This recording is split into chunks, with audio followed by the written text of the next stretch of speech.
Ore 13, buongiorno e ben ritrovati in diretta come ogni giovedì insieme alla CGIL che risponde alle vostre domande, quindi ricordatevi sin da subito l'argomento, il titolo che abbiamo scelto oggi è legato al 7.30, tutte le novità che ascolterete nella prossima ora che passeremo insieme. Vi ricordo lo 0422 1626 798 per intervenire, fare le vostre domande, quindi tra poco inizieremo ad ascoltare anche qualcuno da casa. Buongiorno e ben ritrovata Monica Giomo, direttore della Servizi Treviso SRL. Buongiorno Monica. Buongiorno a voi. Giuliana Maffei, responsabile fiscale Servizi Treviso SRL.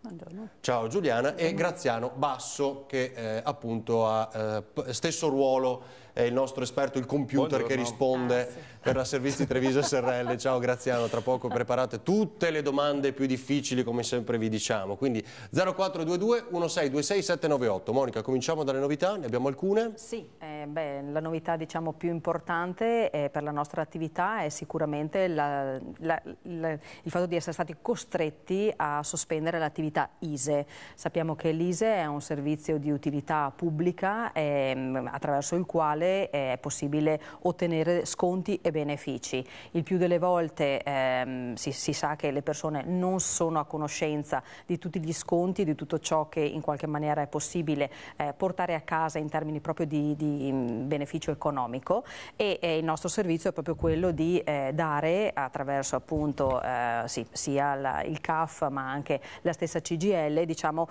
la possibilità di venire a conoscenza di tutti i bonus che in qualche maniera è possibile portare a casa. Il servizio per il cittadino, lo ricordo, è gratuito, però cosa succede? Che di fatto dal 31 dicembre 2016 la convenzione tra i CAF e l'INPS di fatto si è chiusa, nel senso che è andata a scadere come termine. E non è stata rinnovata. E non è stata rinnovata. Allora più volte chiaramente i CAF hanno continuato a dare il servizio ai cittadini per fare in modo chiaramente di poter diciamo rappresentare quello che è il loro beneficio proprio in termini economici, a rischio però giustamente di non vedersi riconoscere quella che è la nostra attività, nel senso che a fronte di ciò che noi effettuiamo nei confronti del cittadino, l'INPS ci corrisponde una determinata somma.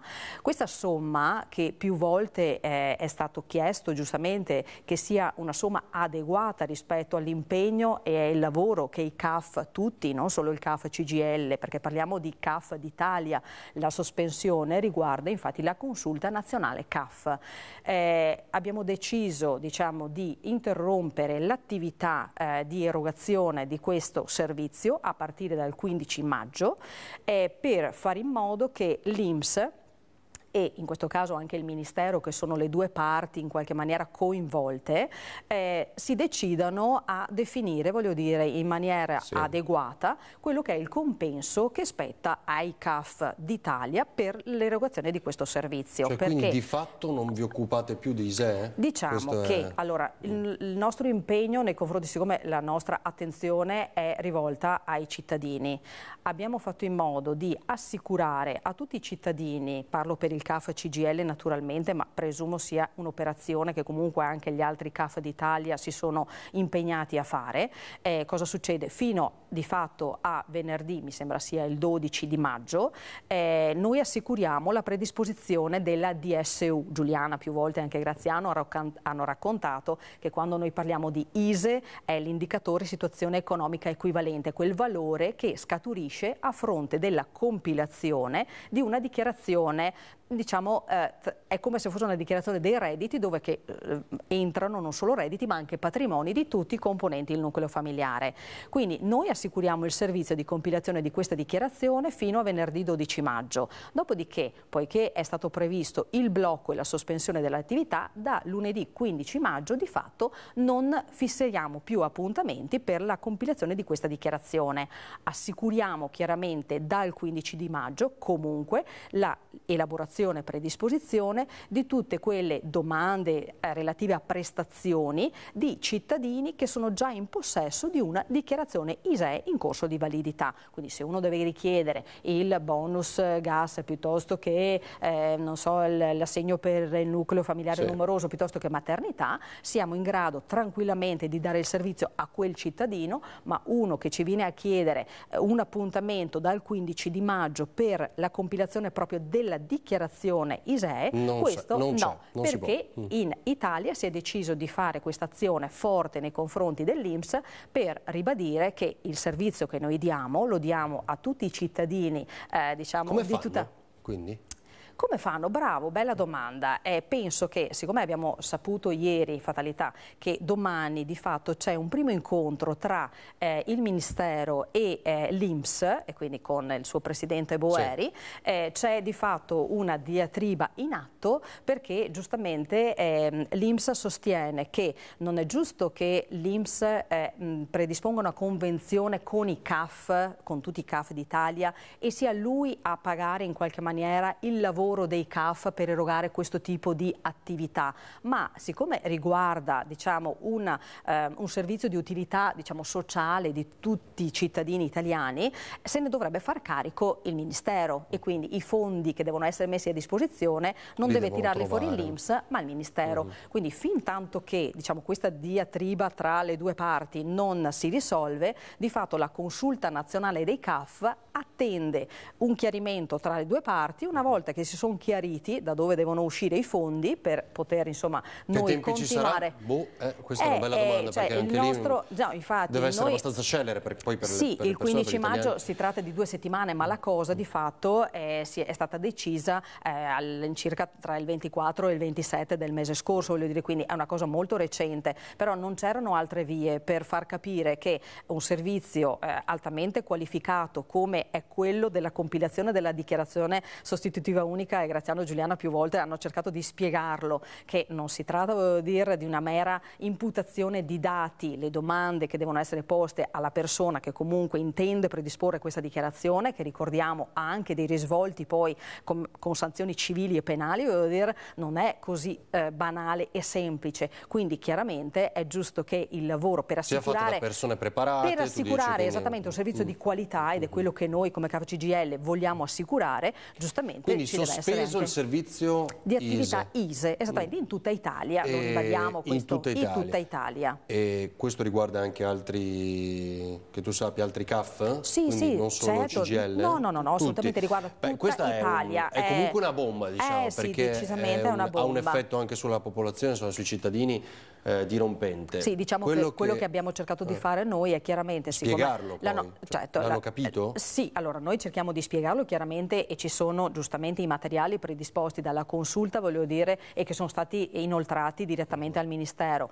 È chiaro che gli appuntamenti che noi comunque avevamo fissato, perché poiché il servizio ISE è un servizio molto richiesto e va di fatto in parallelo in questo momento con l'attività di compilazione delle dichiarazioni dei redditi, perché noi assicuriamo il servizio dell'uno tanto quanto dell'altro. Gli appuntamenti che avevamo fissato dopo il 15 di maggio per cercare appunto di guardare sempre ai cittadini, ai nostri clienti, abbiamo fatto in modo di chiamarli tutti e di anticipare tutti gli appuntamenti per poterli, insomma, in qualche maniera tutelare le problematiche. È chiaro che magari si basano anche sui ISEE precedenti, però oggi ne abbiamo dato notizia, insomma, proprio pochi minuti fa nei telegiornali, che quel famoso fondo per i più bisognosi per quanto riguarda l'intervento di Veneto Banca chiaramente si basa sull'ISEE, no? A partire dalle famiglie più in difficoltà, più disagiate, da loro si parte con questi 30 milioni di fondo, insomma, per tutti quanti, quindi inevitabile l'effetto.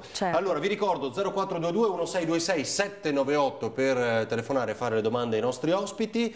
Da cosa partiamo poi? Dai bonus? Perché io vorrei vorrei partire magari dai bonus per fare in modo che Graziano e Giuliana oggi ci possano dare un po' un quadro e alcune informazioni molto utili su quelle che possono essere le spese che possono essere inserite in dichiarazione dei redditi, che come sempre ricordiamo di non buttare mai via gli scontrini, esattamente, lo ricordavamo anche stamattina, tutti i documenti, portarli comunque al collega del CAF, sarà poi lui a decidere se il documento può essere detratto o non detratto, se ha tutti i requisiti per poter eventualmente essere inserito in dichiarazione dei redditi, quindi insomma lasciamo spazio Graziano Giuliano. Giuliano. Ha iniziato a parlare di scontrini, possiamo parlare di spese mediche, che diciamo che è quello che interessa. interessa. Quello è più importante. Sì. Quindi, No, giustamente come diceva Monica, stanno arrivando in questi giorni diverse persone che hanno buttato via la documentazione, soprattutto gli scontrini, perché i farmacisti, convinti del fatto che il dato sia inserito nella precompilata, non serve più la documentazione cartacea. No, anche no. La documentazione serve e devono portarla assolutamente quando vengono a fare la dichiarazione dei redditi. Per quel che riguarda le spese mediche, diciamo che la cosa consigliabile è metterle via tutte, però ci sono delle spese logicamente che si possono portare in detrazione, altre spese no. Una cosa che solitamente molte persone, di cui usufruiscono molte persone, sono gli integratori, che ad esempio non sono detraibili, i parafarmaci. Sono detraibili tutti i farmaci da banco, i farmaci omeopatici, i farmaci, anche le preparazioni galeniche, perché a volte qualcuno non sa cosa sono queste preparazioni galeniche. Qualcuno. Preparazioni galeniche cosa sono? Se hai avuto in passato necessità, sono quelle preparazioni che fanno il farmacista. Possono essere anche pomate particolari o anche proprio dei farmaci. E questi possono detrarre? Si possono detrarre. Gli integratori invece magari molto utilizzati in questo periodo? No, assolutamente no, gli integratori. Anche i vaccini acquistati online si possono detrarre. Tutte le spese specialistiche, che siano fatte in strutture private piuttosto che in strutture pubbliche. E per quel che riguarda gli scontrini vorrei aggiungere, anzi vorrei ricordare, perché a volte l'utenza, purtroppo noi siamo l'ultimo interlocutore, se la prende con noi, però non tutti gli scontrini sono fatti ad hoc, perché negli scontrini deve esserci sempre scritta la natura del farmaco, quindi farmaco, preparazione galenica, medicinale, ticket. Il codice fiscale? Sì, no, bravissimo, certo, il codice fiscale e l'AIC, il codice alfanumerico, quindi ci deve essere scritto un medicinale, il numeretto, quello lungo, e sotto ci deve essere il codice fiscale. Se manca una di queste cose, ad esempio il codice fiscale, non si può aggiungere a penna, anche se a volte sembra così banale, ma non si può fare. Se non c'è scritto farmaco, non è detraibile, vuol dire che non è un farmaco, o può essere... C'è successo di una farmacia molto grossa che ha sbagliato tutti gli scontrini perché non gli ha messo la natura, cioè non gli ha scritto devono essere farmaco. loro impostati in maniera corretta, devono perché essere sennò poi è un problema per il corretti. cliente. Sì, noi non è che possiamo andare a sistemare delle posizioni che partono cioè che nascono errate. Se lo scontrino non ha quei requisiti, noi non possiamo andare a intervenire. Ha creato un danno a una serie di clienti pazienti, purtroppo così. Sì. Allora, ci fermiamo già per una brevissima pausa, un minuto, poi ripartiamo insomma, per tutte le altre novità. Vi aspettiamo.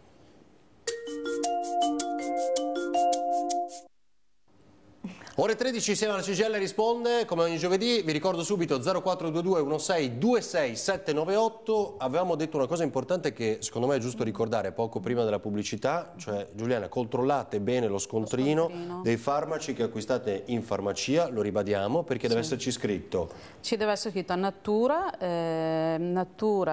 qualità e quantità. Quindi cioè, diciamo ci deve essere scritto che è un farmaco, l'AIC, il codice alfanumerico e come si dice? Il codice fiscale, esattamente, natura, codice AIC fiscale. e codice fiscale. Perché qualcuno ha sbagliato. Se già qualcuno adesso sta andando in farmacia, che si trovi già preparato il prossimo anno, perché se va sempre dalla stessa farmacia magari fare attenzione che se si accorge che manca una di queste tre condizioni di segnalarlo subito. Perché se no non si ottiene la detrazione. Purtroppo sì, quest'anno tante farmacie sono tornate indietro di tanti anni perché era tanto che non avevamo più problemi con gli scontrini. Quindi questa informazione di servizio, fate bene attenzione allo scontrino che vi consegna il vostro farmacista di fiducia, perché ci devono essere indicate queste tre cose che abbiamo appena detto, quindi il farmaco, che poi è la natura, quello che dicevi tu, farmaco, il codice fiscale e il codice alfanumerico, che è quello che citavi poco fa. Questa è una cosa importantissima. Graziano, volevi aggiungere poi tu sul vendita online? Sì, c'è anche il discorso che da quest'anno appunto c'è stata la precisazione anche con la circolare 7 dell'Agenzia delle Entrate che si possono scaricare anche le spese sostenute per l'acquisto di farmaci online.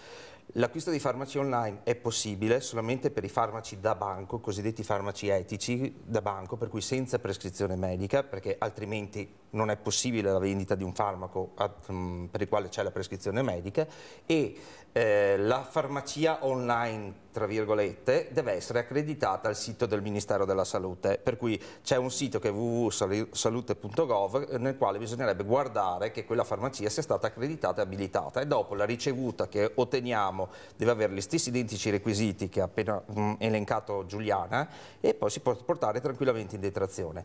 Una cosa ulteriore, oltre ai farmaci, giustamente ci sono anche i dispositivi medici.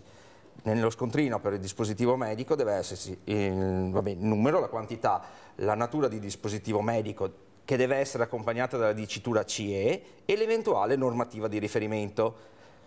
Differentemente, il dispositivo medico non è detraibile, perché serve la normativa di riferimento, perché tutti devono essere CE. Però c'è una normativa particolare che li inquadra come dispositivi medici effettivamente detraibili, e anche in questo caso ci troviamo che gli scontrini sono compilati in maniera incompleta o quanto. Qualche volta riusciamo anche a tirare la quadra e poter portare a casa un qualche risultato, ma se uno va dal suo farmacista di fiducia e vede che quest'anno gli abbiamo scartato qualche scontrino, dice: guarda, fai un po' meglio gli scontrini, perché ogni volta magari non mi passano con il discorso della detrazione.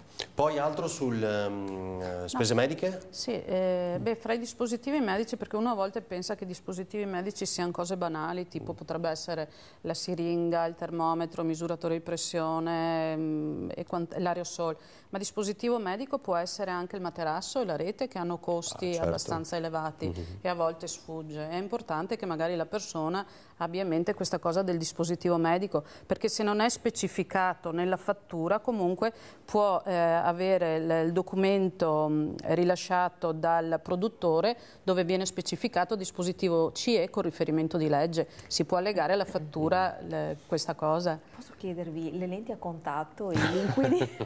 Sono dispositivi medici e anche i liquidi, perché sono praticamente sono ausiliari all'utilizzo delle lenti a contatto, e tutto si Adesso sentiamo una telefonata da casa, ma quindi quando andiamo a acquistare, io e Monica andiamo a acquistare le lenti a contatto, è una domanda disinteressatissima, ecco, deve esserci scritto tutto anche nello scontrino che fa l'ottico, no? Però potrebbe essere, quest'anno c'è stata una riapertura dell'Agenzia delle Entrate grazie a questa piccola circolare. Quella dell'altra volta. E rientrano L'hai dentro studiata poi alle quel weekend, no, Graziano? Certo, perché siamo andati, abbiamo fatto anche una prova pratica di questa cosa. Pensava di passare la Pasqua così, no? Invece aveva il dispositore lì da studiare. No, rientra fra le protesi, per cui non è necessario che ci sia, mentre fino all'altro anno occhiali e lenti era stata stretta la cosa, se quest'anno non è specificato e non rientra come dispositivo CE, possiamo rimetterlo fra le protesi. Ah, ho capito. Allora, telefonata da casa, pronto? Buongiorno, mi scusate, ma mi sono appena collegata con voi.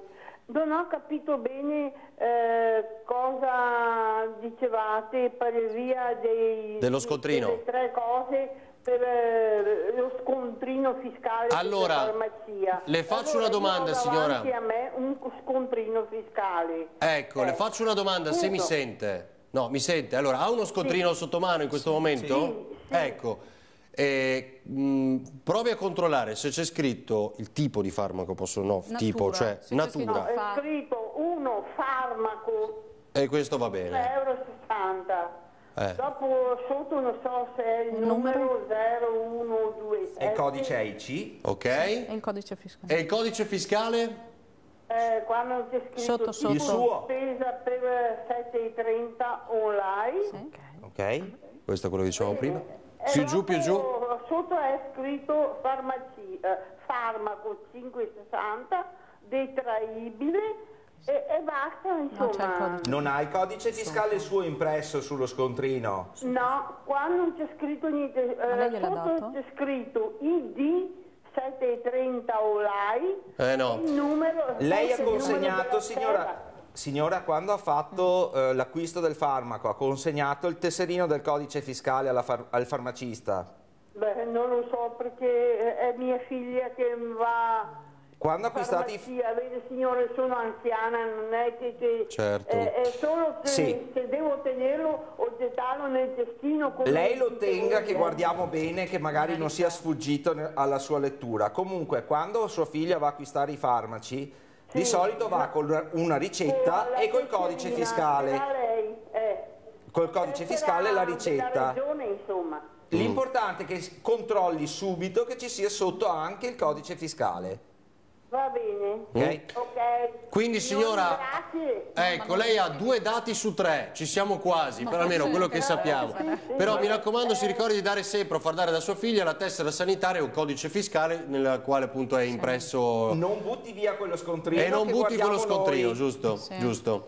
Grazie signora, buongiorno. Ecco, vedete, è importante perché poi questa è una delle cose che evidentemente negli ultimi mesi avete riscontrato. Quindi... Esattamente, durante la lavorazione, sì, infatti è uno dei problemi. Comunque le farmacie, c'è chi lo chiede il codice fiscale, in certe farmacie c'è scritto che se vogliono la detrazione devono esibire il codice fiscale, se magari uno si dimentica e non glielo chiedono non viene dato. Comunque non butterei mai via i documenti, vengono da noi, sì no, perché noi... Cioè dice il tentativo si può fare lo stesso, no? Sì, magari l'ho messo sopra perché il 99% lo mettono sotto, però ma c'è anche, siccome le fanno tutti diversi, può darsi che l'abbia messo sopra. Scusa, sul fatto di buttare via la documentazione, che è un aspetto magari importante, né prima né dopo, nel senso comunque neanche dopo essere stati al CAF di buttare via la documentazione, perché ricordiamo che quando una persona si rivolge presso i nostri sportelli comunque richiediamo la documentazione e tutta la documentazione viene scansionata, quindi viene conservata in forma documentale dentro ai nostri archivi, ma questo non toglie l'onere, diciamo, alla persona di conservare quella documentazione per quanto tempo? Per un tempo ben lungo, 6 anni. Vero Graziano? 6 anni, quindi bisogna fare l'archivio in casa. Come minimo, poi perché se abbiamo il famoso tuo condizionatore lo devi tenere 10 anni che è l'anno certo, del ritorno delle detrazioni. 6 anni che fa 16. Si aggiunge? Certo. Perché devi guardare l'ultimo anno. L'ultimo anno più 6. L'ultimo anno più 6. Certo, si guarda l'ultimo anno. Devi quindi comprare chi ha un altro garage, sai, per mettere tutte le carte. Esatto, devi fare un archivio. Allora, ci fermiamo per un altro minuto, c'è la pubblicità, tra poco per altre novità.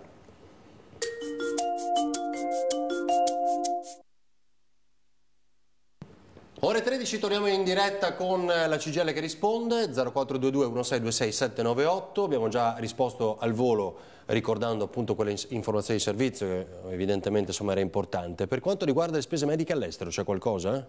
Invece? No, le spese mediche all'estero sono detraibili come tutte le altre spese, l'unica particolarità è il fatto che devono essere tradotte. Se sono in inglese, francese, tedesco e spagnolo non c'è problemi, può direttamente la persona tradurle a mano sul documento stesso. Se invece sono in altre lingue devono fare la traduzione giurata.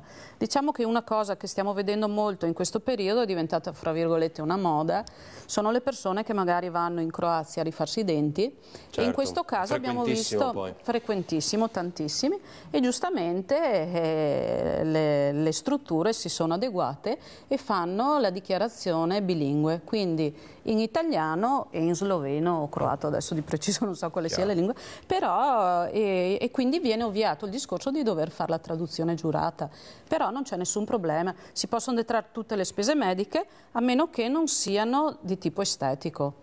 Perché se una persona, questo vale sia in Italia che all'estero, ad esempio ci succede a volte di avere interventi che sembrano di natura solamente estetica ma poi di fondo non lo sono, ci è successo qualche volta di avere rifacimenti del seno oppure persone che fanno l'impianto dei capelli ma erano per problemi psicologici, no, erano sia cicli può essere di chemioterapia e comunque sempre un problema psicologico. Se sono accompagnati da una certificazione medica che ne attesta la necessità per motivi psicologici possono detrarsi anche queste spese. Scusa Giuliana, poi sentiamo la telefonata, quindi l'importante è che ci sia la dichiarazione in due lingue? Quindi... Sì, quelle delle spese sostenute all'estero, se sono inglese, francese, tedesco, italiano lo traducono loro, se no devono avere la traduzione giurata, però ci deve essere una traduzione, che sia della persona in queste 4 lingue o giurata, ci deve essere una traduzione. Telefonata, pronto?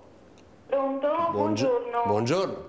Parlo da San Biagio, niente, volevo chiedere, ha un figlio disabile 100%, in merito alle detrazioni, le prestazioni socio-assistenziali in casa famiglia sono detraibili, temporanea? Ma che tipo di prestazioni, signora? Cioè fa solo... sì, in comunità, prestazioni assistenziali, che va in comunità magari 2 giorni alla settimana o 2 giorni al mese, così. Secondo me potrebbero essere detraibili, bisogna vedere sempre come viene fatta la certificazione e anche che tipo di struttura frequenta. Queste qua sono... Sì. Case famiglia per disabilità. Lo so, però ci sono diverse strutture, secondo me sì, possono essere detraibili, addirittura non detraibili ma deducibili. Deducibili si recuperano più soldi, mentre detraibili c'è una detrazione fissa del 19%, le deducibili praticamente se lei ha 1.000 euro di spesa le abbassano di 1.000 euro il suo reddito complessivo e per cui recupera, mettiamo, il 23% in base all'aliquota marginale che le hanno applicato sul suo reddito. Però secondo me sì, bisogna sempre vedere la certificazione come è fatta, se non è generica o se è specifica, però dovrebbero essere sicuramente detraibili. Sì, qui è scritto prestazioni socio-assistenziali, comunità, alloggio. Dovrebbe essere specificato meglio la natura della prestazione, sì. E anche la fattura è intestata al figlio o intestata a lei? Al figlio. Ok. Fattura intestata al figlio. Però dovrebbe comunque essere specificata meglio la figura professionale che ha effettuato la prestazione e anche la prestazione resa. Dopodiché, se quella rientra nel nomenclatore, tranquillamente può essere deducibile o detraibile. Deve essere un po' più chiara, perché abbiamo notato anche noi che effettivamente non viene ben specificata questa cosa all'interno delle fatture. È importante che ci sia la prestazione resa, ben descritta, e anche il soggetto che l'ha prestata, perché se fosse una prestazione di uno psicologo, logopedista, psicoterapeuta, non c'è nessun dubbio, vanno dentro, ma scritta così anonimamente, cioè ci sono circolari e normativa che praticamente stabiliscono che qualsiasi prestazione resa deve essere dettagliata e comprensibile. Perché la dicitura solo... È scritto solo accoglienza temporanea. Socio-assistenziale non è sanitaria. Ma non è sanitaria questa, signora, no. perché se accoglienza temporanea non sarebbe proprio sanitaria. O viene riformulata con la specifica del servizio reso, le torno a dire, come prestazione, altrimenti è dubbia questa cosa, cioè se lei va all'Agenzia delle Entrate a chiedere un parere, le dice guardi che deve specificare meglio la prestazione che le è stata resa e la figura professionale che gliel'ha resa, perché può essere o l'accoglimento e farle praticamente l'attività anche ricreativa, oppure proprio una prestazione sanitaria vera e propria, come seguire la persona negli atti quotidiani perché è impossibilitata a fare determinate... Quello viene, è un ragazzo che ha bisogno di assistenza. Certo. Nella fattura chieda una specifica, dopodiché guardi, siamo sempre disponibili, se vuole, presso una delle nostre sedi, se l'è più vicina quella di Roncade, visto che è di San Biagio, oppure quella di Treviso, porta la fattura, valutiamo assieme, magari porta anche la certificazione del figlio, che così dell'invalidità del figlio, così parliamo in maniera riservata e vediamo qual è la soluzione precisa per il suo caso. Ah, ho capito, va bene? La ringrazio. Si figuri. Grazie a lei signora, un abbraccio forte. Vediamo se poi i ragazzi arrivano altre telefonate, quindi così le sentiamo per eventuali ulteriori segnalazioni. Monica, volevi aggiungere? Sì, penso che casi analoghi un po' a quello della signora, anche quando vengono rese magari le prestazioni presso magari i centri sportivi piuttosto che le piscine, che è necessario sempre, giusto? Sì, bisogna stare attenti. Allora, in questo caso bisogna stare attenti perché c'è magari l'ambivalenza dell'ente presso il quale si va a fare la prestazione. Ci sono enti tipo l'AREP che volge opera praticamente con due modalità, l'associazione sportiva dilettantistica e la parte riabilitativa. Infatti quando si va a prenotare una prestazione tipo il nuoto, oppure si va a fare la fisioterapia in acqua, quelle cose perché sono praticamente di riabilitazione a seguito traumi o quant'altro, perché abbiamo chiesto, viene chiesto sempre se la persona la fa vuole farla come attività sportiva dilettantistica oppure se è una prestazione medica, perché agisce o l'una o l'altra società a cui fanno riferimento, per cui l'una è riconosciuta come spesa dilettantistica, sportiva dilettantistica, l'altra invece è riconosciuta come prestazione medica, sanitaria.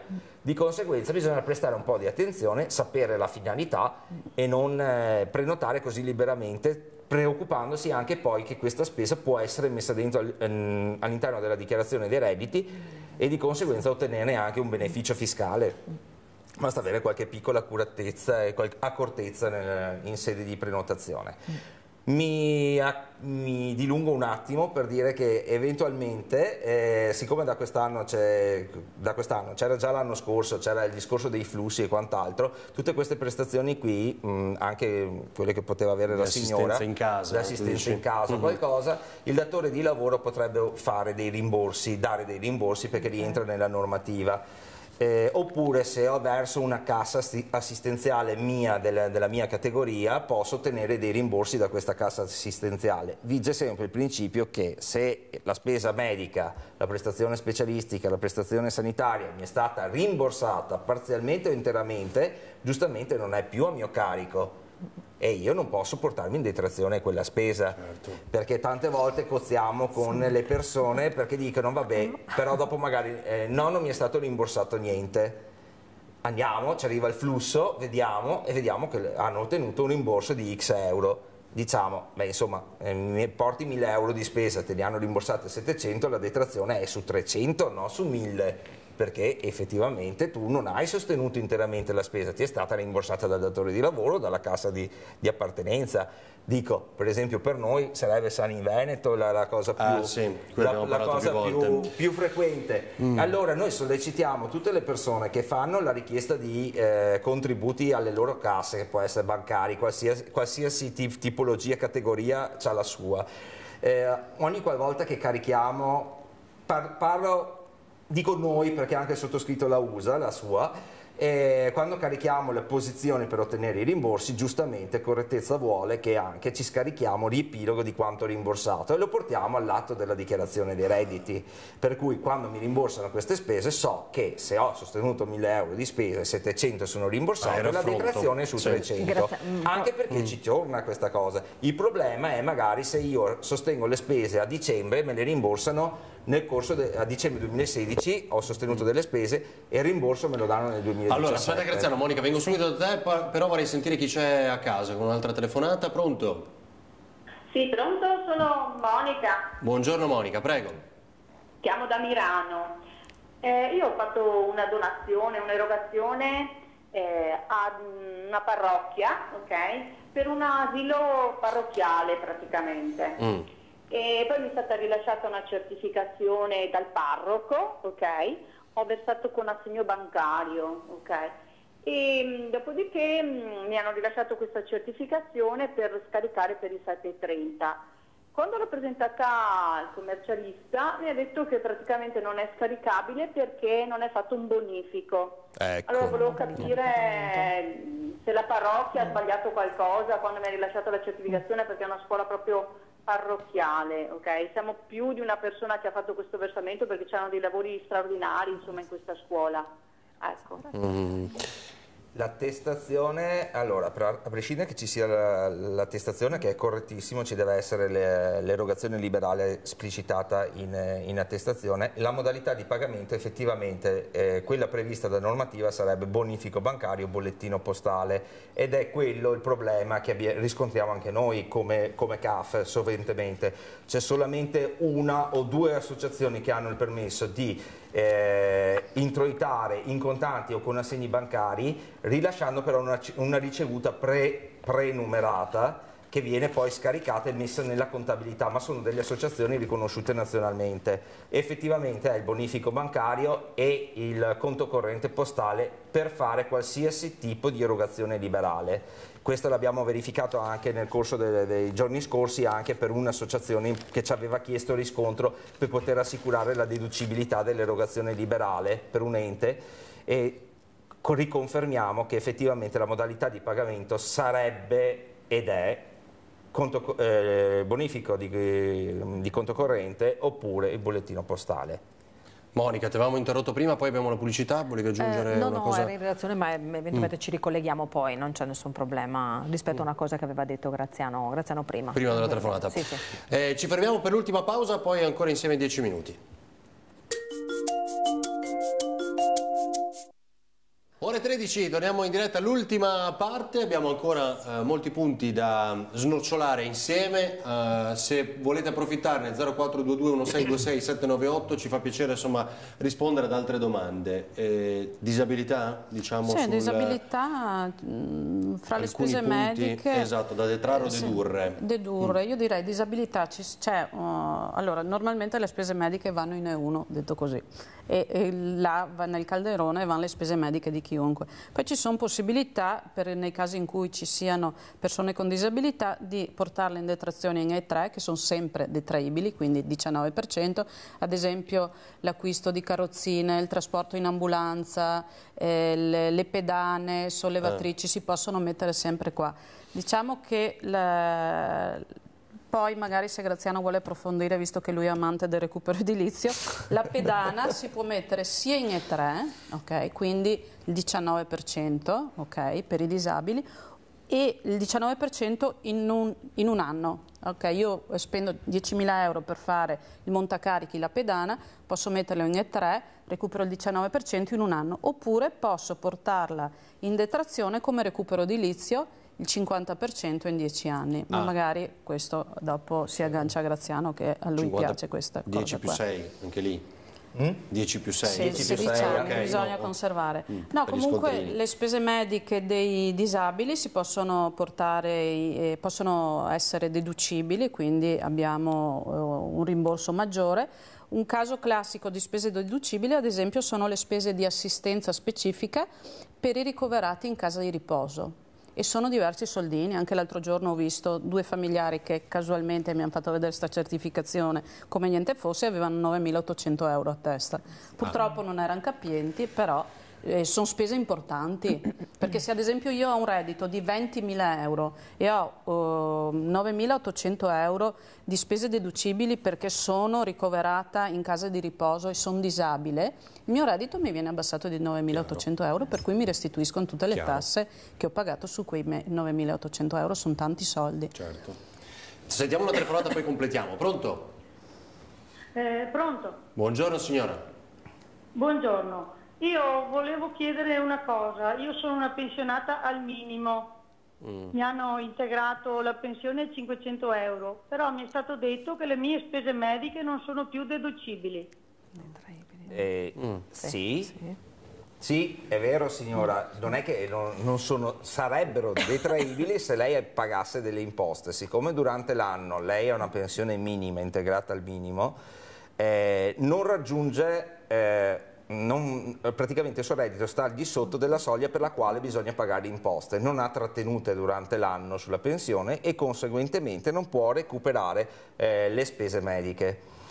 È vero anche che suo marito, qualora sia sposata, non può detrarsi le spese mediche perché lei purtroppo supera i 2.800 euro per essere a carico di suo marito, di conseguenza non è possibile portarla in detrazione. L'unica cosa potrebbe essere se fosse portatrice di handicap, avesse un problema a livello di disabilità, eventualmente si potrebbe verificare se c'è qualcosina che si può fare, però in linea di massima lei per se stessa non può recuperare niente, fossero spese mediche, fosse mutuo, fosse spese del 50% di ristrutturazione della casa, perché non paga imposte durante l'anno. L'unica cosa che può recuperare lei sempre e comunque è se abitasse in affitto, tipo nelle case popolari del Lattero oppure in affitto normalmente, può recuperare dai 150 ai 994 euro ogni anno presentando il contratto d'affitto, se è confacente alla normativa di legge può recuperare quella, perché quella è l'unica eccezione ammessa per la quale praticamente anche in assenza di imposta versata le garantiscono questo credito di imposta, infatti si chiama non detrazione ma credito di imposta, che di cui potrebbe avvalersi a settembre sulla pensione facendo il 730. Signora? Sì. Ecco. Grazie. Ho capito, ha accusato il colpo della spiegazione di Graziano. Vabbè. Però è chiarissimo, no? Ha sentito? Sì. Noi lo prendiamo in giro. Grazie. Però immagino la sua lamentela è questa, comunque, Prego, comunque prego. è meglio non avere un'invalidità e un handicap. Sì. Ha ragione, infatti io l'ho prospettato solamente, ho detto solamente per dare anche ai telespettatori l'eventuale chance per poter recuperare qualcosa, lungi da me augurare qualcosa. Grazie signora, buongiorno. Arrivederci. Buongiorno, certo, in quel caso è un cane che si morde la coda, cioè la Sì, signora segnalava questa cosa, un vantaggio, ma in realtà un È il svantaggio discorso per che si faceva spesso e volentieri anche con Gigi, o che Paolo Barbiero fa sempre, il discorso degli incapienti: tutti tutelano, parlano di detrazioni, dopo alla fine chi non viene mai tutelato è l'incapiente, perché Esatto, non può chi mai ha recuperare più nulla, difficoltà.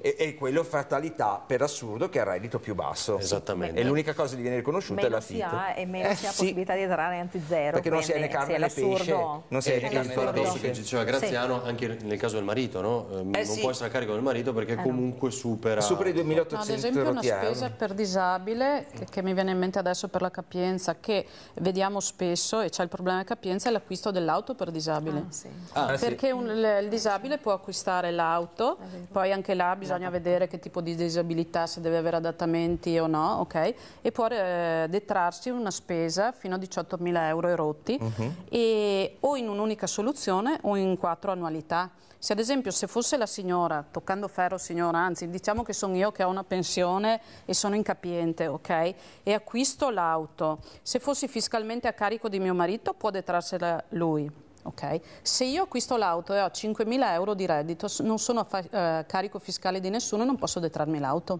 Ok? Quindi come sempre prima di effettuare Uno spese sì, è opportuno bisogna magari passare, magari prendere chiedere. buona In questo nota, caso Sono spese informazione, importanti, perché sono oltretutto, spese è sempre bene chiedere prima, perché sostanziose. se preveniamo riusciamo ad aiutare. Giuliano, dobbiamo chiudere, volevi aggiungere un flash anche su altri punti, no? Per quanto riguarda deduzione e detrazione di No, disabilità? diciamo che è una novità di quest'anno, che magari c'è qualcuno che può interessare, perché negli anni passati diverse persone ce lo chiedevano. Se si fa un corso per smettere di fumare, si può portare in detrazione la spesa se si fa in un centro di quelli creati ad hoc, insomma. E come si guarda? Dove si cerca? Oddio, Nel adesso senso, diciamo che per noi capire non ne quelli abbiamo che ancora sono- visti, consultorio, Consultorio. penso che siano strutture delle ASL, queste cose qua. Comunque tipo si i può corsi che portare in sponsorizzano le detrazione ASL. questa spesa qua. Anche il cambio di sesso da quest'anno È stato è una incluso. spesa sì, che si può portare in detrazione. Ok. Allora, ci fermiamo qui, grazie a Monica Giomo, Giuliano a voi. Maffei e Graziano Basso. Ci rivediamo giovedì prossimo, ve lo ricordo, come sempre, ore 13, il giovedì insieme alla CGIL Risponde. I telegiornali a partire dalle 18:30, non dimenticate poi 20:10 la trasmissione di approfondimento questa sera con Marta Marangon. Grazie, buona giornata.